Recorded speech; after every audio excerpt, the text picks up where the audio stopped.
Hôm nay, Hà xin phép giới thiệu đến cả nhà mình bộ phim ăn khách của Nhật Bản năm 2021.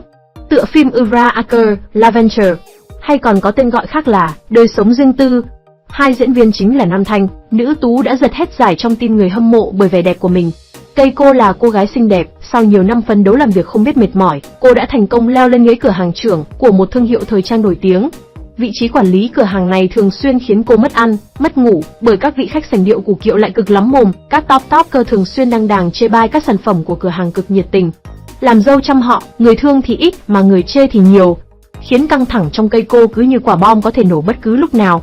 Cô ấy cần một nơi để xả stress. Nhìn thấy các topker trẻ trung, xinh xẻo nhan nhản trên mạng, Keiko ngứa nghề rồi, chị đây đã già nhưng cũng còn ngọt nước lắm. Ngắm nhìn gương mặt và thân hình của mình trong gương, cô gái quyết định tạo một tài khoản mạng xã hội, đăng đại một tấm hình lên. Chẳng bao lâu sau, đã có 500 lượt like mạnh cho cô ấy. Mảnh đất này có thể dụng võ được rồi. Lần đầu mà đã khấm khá vậy, quả là có năng khiếu câu like. Nhìn vào tất cả những bình luận, cả lời khen chê ập vào mặt như một cơn mưa, Keiko lần đầu thấy mình được sống. Tự hào có, hài lòng có. Cô gái bàng hoàng không thể tưởng tượng nổi cô sẽ được nhiều người quan tâm đến vậy. Từ cảm giác lo lắng phòng bị khi tham gia ban đầu, Keiko dần buông lỏng phòng bị. Cô cởi và mở nhiều hơn đối với những người bạn trên không gian mạng của mình. Khi buồn phiền trong công việc, khi không được sếp lớn đánh giá cao, Keiko tìm quên, tự du ngủ mình trong những lời hoa mỹ của những người hâm mộ. Tin nhắn của những người bạn trên mạng như một liều thuốc kích vào chỗ thích của Keiko, khiến cô vô cùng hạnh phúc. Càng cởi mở thì Keiko càng có nhiều người hâm mộ hơn. Trong số những người nhắn tin cho cô có một anh thanh niên. Anh khác biệt so với những người còn lại. Như một con tằm nhà tơ, anh kiên trì nhắn tin bên dưới hầu hết các tin nhắn của Keiko. Phong cách trả lời rất thốn và hài. Quả không phải là một chàng trai đơn giản, nhàm chán. Anh ta lập tức thu hút sự chú ý của Keiko. Một khi đã quan tâm, cô ấy không ngừng tò mò rằng anh ta là ai.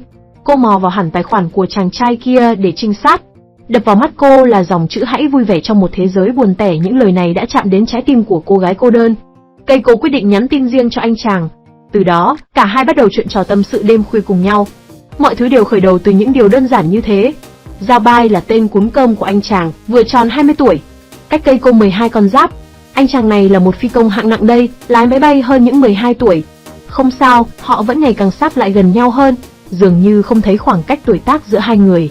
Dần dà, cả hai thân thiết với nhau. Nói chuyện rất hợp, cặp đôi quyết định gặp mặt ngoài đời. Một ngày cuối tuần đầy mưa gió, Keiko đến nơi hẹn với trái tim loạn nhịp vì hồi hộp.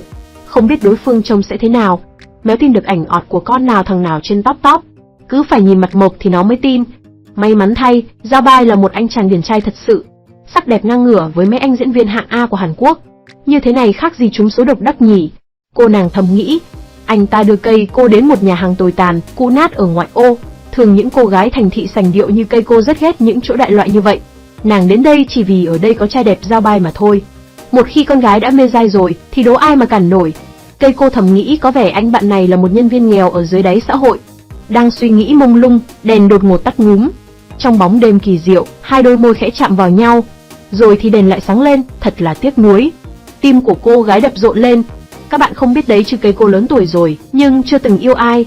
Cô ấy dành phần lớn tuổi thanh xuân của mình cho sự nghiệp. Lần này, cô gái thật sự rung rinh rồi. Nhìn đôi mắt nai, cha kia, khó ai đoán biết được tâm địa cáo già của tay chơi thứ thiệt này. Anh ta đang chờ đợi con mồi của mình sục bẫy. Mục tiêu lần này là một cô gái khoe thân táo bạo trên mạng xã hội. Anh dẫn cô đến tòa nhà đang xây dỡ. Đây là nhà của tôi. Anh đưa cô đến một căn phòng có góc nhìn thành phố về đêm rất đẹp. Hai người đứng bên cửa sổ nhìn sâu vào mắt nhau. Rồi cái gì đến cũng đến. Bên ngoài trời đã tạnh mưa, chỉ còn những đợt mây mưa phía bên trong căn phòng. Xong đâu đấy, Keiko vẽ một bông hoa trên cửa kính trước khi ra về như một cách oánh dấu kỷ niệm đầu tiên của cô với Giao Bai. Hẹn gặp lại anh. Tốt nhất là chúng ta đừng gặp lại nữa. Câu trả lời khiến cô gái sững sờ trong giây lát. Nói như cái tát như trời giáng vào Keiko. Trời ơi, không lẽ cái hũ mắm lâu năm của chị gái có vấn đề hay sao? Ăn có một lần mà đã xách quần chạy mất. Phụ nữ khi yêu bao nhiêu tuổi thì vẫn còn ngơ dại lắm. Sau khi bị lừa mất 1.000 lượng vàng, trong khi giá vàng thế giới đang lên ầm ầm, Keiko mất ngủ, cô ít nói, lầm lì, dần trở thành nữ hoàng băng giá trong thế giới thật. Lòng vẫn không quên vết thương do tay chơi Giao Bai gây ra. Từ đó, Keiko trượt dài trong thế giới ảo. Ảnh cô chụp ngày càng táo bạo, chẳng những thế, cô ngã vào lối sống sai lầm với nhiều người hâm mộ khác. Mỗi ngày Trịnh Công Sơn chọn một niềm vui, còn Keiko thì chọn một anh chàng để hẹn hò làm mình vui. Số người hâm mộ Keiko ngày càng đông nhưng điều này vẫn không lấp đầy được chỗ trống trong cô. Lòng vẫn chưa thể quên Giao Bai. Đắm chìm trong các hoạt động trong thế giới ảo, cô quyết giật giải top trending. Dần dần, cuộc sống thật của cô bắt đầu đi xuống. Hiệu quả kinh doanh giảm sút, tổng công ty không thể không can thiệp. Họ quyết định hợp tác chuỗi cửa hàng quần áo với chuỗi cửa hàng bách hóa. Điều này giúp tăng thị phần cho phân khúc khách hàng của họ. Keiko bắt máy liên lạc với người phụ trách bên phía công ty kia. Thật bất ngờ, Giao Bai là một trong những người phụ trách ở đó. Hóa ra những lời nói xưa kia chỉ là lời dối trá. Cái gì mà tôi là một cậu bé nghèo, ham học chỉ biết thơ và sách vở. Anh ta diễn sâu mình là đứa trẻ cô đơn, đáng thương để móc nối với các cô gái. Nhìn thấy Giao Bai, Keiko lo lắng không nói nên lời. May mắn là hắn ta ngó lơ cô như chưa hề quen biết. Thở phào nhẹ nhõm, cô quay trở về nhà và tiếp tục công việc trên mạng xã hội.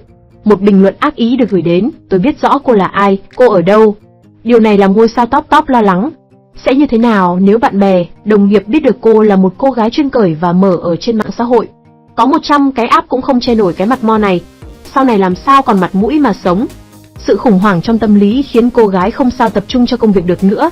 Áp lực quá, cần có nơi giải tỏa. Cô tìm đến Giao Bai, chỉ có anh ta biết rõ cô là ai. Cả ở ngoài đời và trên mạng xã hội. Gọi điện năn nỉ mãi, anh ta mới nhận lời đến gặp Keiko.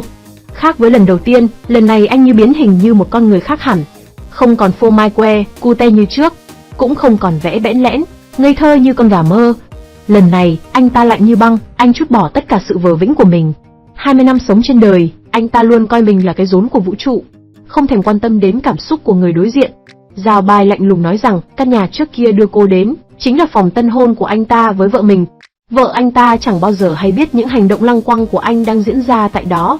Bất ngờ, anh ta lấy ra một cuốn băng ghi hình tất cả những hoạt động đốt lò của anh ta ngay tại chính nơi này, cũng như hành trình khám và phá, phiêu và lưu, mây và mưa của anh với Keiko và nhiều người khác nữa.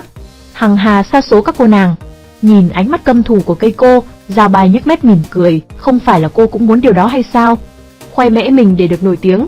Nhìn thấy những bức hình nổi tiếng của Keiko trên mạng xã hội, Giao Bai đã chủ động câu dẫn cô ấy. Cuối cùng, cá cũng cắn câu. Sau khi xem qua những thước phim toàn củ chuối, đầu Keiko khôn lên, cô nhận ra cô chỉ là một trong số những người đã đi qua cuộc đời người đàn ông từng trải, có khuôn mặt nai tơ này. Vỡ mộng, biết mình cũng chỉ là một món đồ chơi trong tay người khác.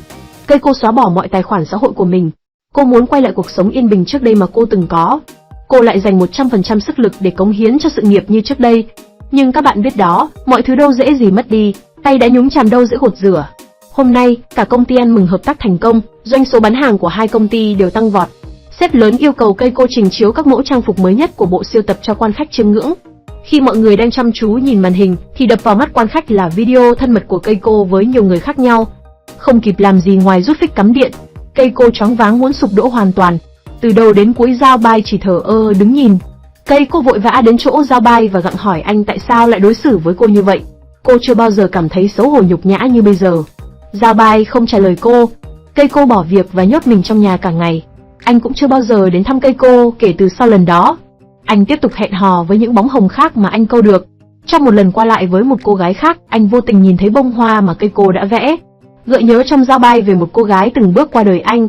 Rồi thì sau bao ngày thấy Keiko biệt tăm, các đồng nghiệp dần tha thứ cho lỗi lầm của nàng. Họ đến thăm cô gái. Một đồng nghiệp nam đã tiết lộ sự thật cho Keiko rằng anh vô tình nhìn thấy tài khoản của Keiko, trở thành fan cuồng của cô ấy. Nhưng anh không thể đến gần cô nàng. Vì vậy, anh đã bám theo cô và đã có hành động điên rồ khiến cô đau lòng. Biết được sự thật Giao Bai không liên quan đến những thước phim kia, nhưng Keiko không còn cảm thấy anh ấy liên quan gì đến cô nữa. Nhớ về anh chỉ là nhớ đến những đau buồn của cuộc đời cô mà thôi. Cuối cùng, Keiko cũng dũng cảm hòa nhập lại với xã hội. Cô ấy bước những bước chân an nhiên ra đường. Ngang qua một hàng cây hoa anh đào, gió thổi làm những cánh hoa bay khắp bầu trời. Đột nhiên, Keiko bật khóc. Cũng là khung cảnh như vậy, khi đi dọc con phố này, cô ấy nhớ lại lần đầu cô gặp Giao Bai. Cứ ngỡ là tình yêu, nhưng không ngờ rằng ngày đó là ngày mà cô chính thức bước chân vào vực thẳm. Cô gái chạy vội trên con đường dài, đón những cơn gió lạnh buốt táp vào mặt, mong chờ bình minh sẽ đến, để cô cảm thấy mình còn chút hy vọng trong để sống. Mong là sẽ không ai trong chúng ta gặp phải tình huống trớ trêu như Keiko. Mọi người sẽ bình bình, an an sống vui sống khỏe và không phải khổ sở như nữ chính của phim. Xem xong phim tôi lập tức ra đường đi mua đồ về, thắp 3 nén hương, lạy trời lạy đất cho tôi gặp được người tốt, bình yên trong cuộc sống này. Chúc cả nhà xem phim vui vẻ. Hà không bình luận thêm gì ở đây nữa. Các bạn hãy xem phim và tự cảm nhận về bộ phim này nhé.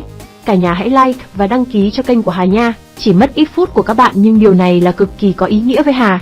Cảm ơn cả nhà và mến chào tạm biệt.